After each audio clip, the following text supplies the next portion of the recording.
دوستان عزیزم درود و مهر، امیدوارم حال دلتون عالی باشه. این دستور پخت رو یه بار امتحان کنید دیگه مدل قدیمی رو فراموش میکنید. 200 گرم نخود که تقریبا 1 لیوان میشه از شب قبل خیس کردم و بعد میریزم داخل قابلمه. آب جوش رو باید به اندازه ای اضافه بکنید که بعد از اینکه نخود پخته شد 1 لیوان از آب نخود باقی بمونه. 2 عدد پیاز رو به صورت نگینی ریز خورد میکنم. این غذا برای 3 نفر در نظر گرفته شده. شما به اساس تعداد نفرات مواد رو کم یا زیاد کنید. من اندازه ها رو هم در طول ویدیو میگم، هم داخل دیسکریپشن نوشتم.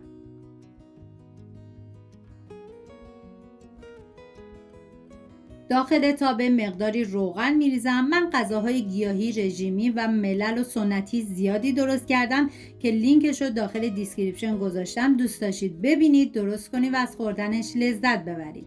بعد از اینکه روغن داغ شد پیاز رو میریزم، هم میزنم و زمان میدم تا پیاز کمی سرخ بشه.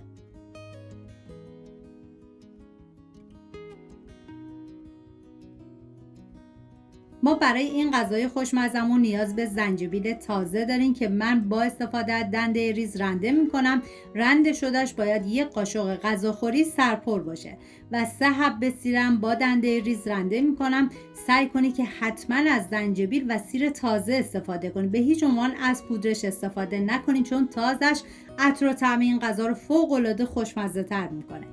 زنجبیل و سیر رنده شده رو به پیاز اضافه میکنم، هم میزنم و میذارم یه تفت خیلی مختصر بخوره. نیازی به تفت دادن بیش از حد نیستش.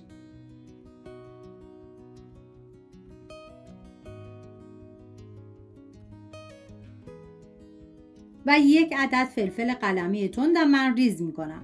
اگه دوستانی که دوست نداشتن این غذا تند باشه میتونن فلفل قلمی رو حذف کنن. فلفل قلمی رو همراه با ادویه ها به پیاز اضافه می کنم. ادویه ها شامل نمک، زردچوبه، فلفل سیاه، پودر تخم گشنیز و پاپریکا که از هر کدوم 1 قاشق چایخوری. فقط فلفل سیاه و پاپریکا 1 قاشق مرباخوری هستش و زیره 1 قاشق غذاخوری. هم میزنم و میذارم ادویه ها تف بخورن، عطر ادویه ها آزاد بشه. 1 فنجان آب جوش بهش اضافه میکنم و باید حتما حرارت کم باشه. هم میزنم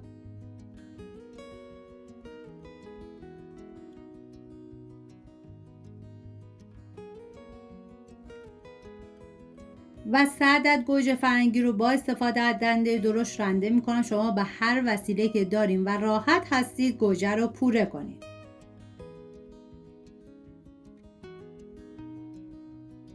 پوره گوجه رو به بقیه مواد اضافه میکنم. زمانی که پوره گوجه رو اضافه کردید هم بزنید و بذارید با حرارت کم به مدت 10 دقیقه این سس بپزه و جا بیفته. حالا میریم سراغ آماده کردن بقیه مواد.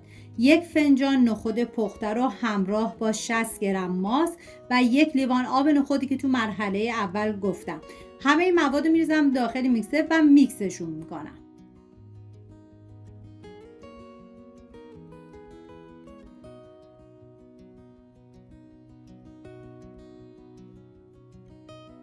واقعا یه ترکیب عالی و فوق العاده خوشمزه. و بعد از 10 دقیقه که سس کاملا جا افتاد مواد میکس شده رو بهش اضافه میکنم. این غذا یه ترکیب خاص و متفاوت با یه مزه عمیق و خوشمزه است. اگه دنبال یه طعم جدید هستید بهتون پیشنهاد میکنم که حتما درستش کنید. و حالا نخود پخته شده رو بهش اضافه میکنم. زمانی هم که نخود رو اضافه کردید هم بزنید و بذارید به مدت نیم ساعت دیگه این غذا بپزه و جا بیفته.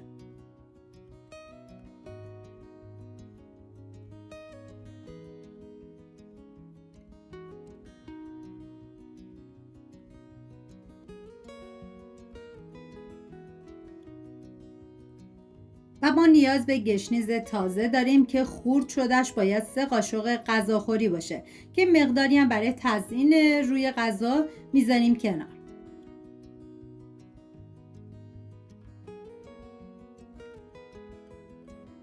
و 5 دقیقه آخر گشنیز خرد شده رو بهش اضافه میکنم و بعد بهش 5 دقیقه دیگه زمان میدم. هم میزنم تا همه مواد با هم دیگه مخلوط بشن.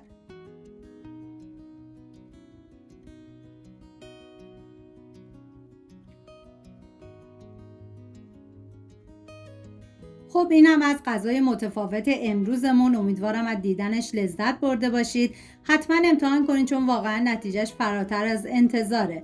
امیدوارم درست کنید و در کنار خانواده از خوردنش لذت ببرید. و در آخر با مقداری گشنیز و پاپریکای سرخ شده تزیین کردم.